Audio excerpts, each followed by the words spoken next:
Located in Wythe County, Virginia, aka Wytheville, there is a ghost town called Virginia City. It was also known as Dry Gulch Junction, and it's allegedly haunted. Stuart Kime was the man behind the Big Walker Lookout that was on the Bland Wythe line.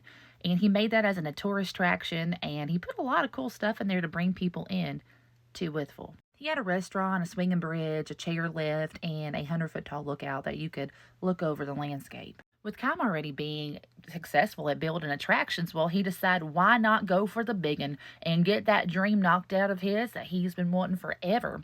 And that was a Wild West town, or at least a Wild West theme park. And there you have it. That is the creation of Dry Gulch Junction. But wait, there's more. You see, old Stuart Kime wanted to bring something big into his Western theme park. So he bought a 1905 Shay locomotive, and he put it out there to give rides on. And this locomotive would take people around the Dry Gulch Junction and through the Big Walker Mountain area, which happens to be on an old road now that, well, nobody really takes anymore. See, old Kime wanted to get in there and have another road put in near his business, but instead they went with Highway 52, and that pretty much just took out his business. Along with that, poor Stuart Kime passed away not too long after, at the early age of 64 years old. Well, soon after Stuart passed away, his son Ron took over the family business, and he decided to achieve his father's dream by completing the ghost town. And that he did. He brought simulated Wild West shows where they would take their and have, fun time theme things. Stuntmen would jump off 2-story roofs, and they would also have a moving magician that went all through the park performing magic shows. On a Sunday, on July 15th, 1979, there was a massive tragedy that struck at 3:10 p.m. An employee there at the park was named Steve Hamilton, and he was out on the train tracks spreading sand to make sure the locomotive could keep grip. Well, something happened during the heat and the steam of the locomotive.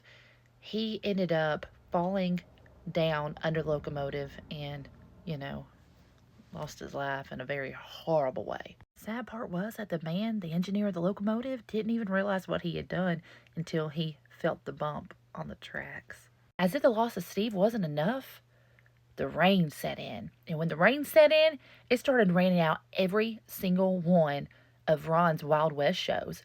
It just continually wouldn't stop. They even had snow at some of these shows. It got so bad that Ron got into a really, really, really bad financial crisis and had to sell the park in 1981. And that's when they had to put the Shay up for sale as well. And old Shay left the park in 1981 as well. And this park sat vacant for 2 decades, where people pretty much went in there and destroyed the place. Let's just be honest. We know what destroyed the place. The copper went missing. You know what I mean. And the handmade windows got busted out. Hoodlums. They even took up the railway, the tracks itself, and sold them for scrap.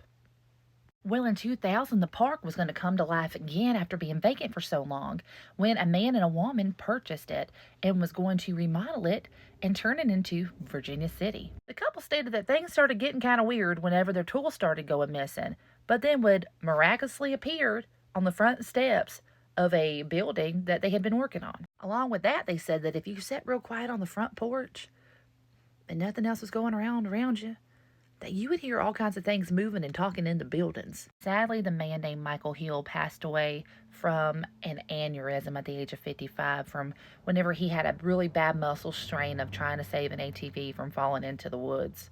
And that would leave Jean Davis, the lady that owned it with Michael Hill, to carry the burden. Jean Davis herself even said there's a lot of weird things that happen there. She said there is a screaming that is heard that they cannot figure out where it's coming from, and it's a screech scream, and it's not one of an animal. So I'm going to assume it's a human. Conversations have been reported being heard in the buildings when no one else is there. Some people see shadow figures walking past the windows of the doors, and sometimes even the door handles shake.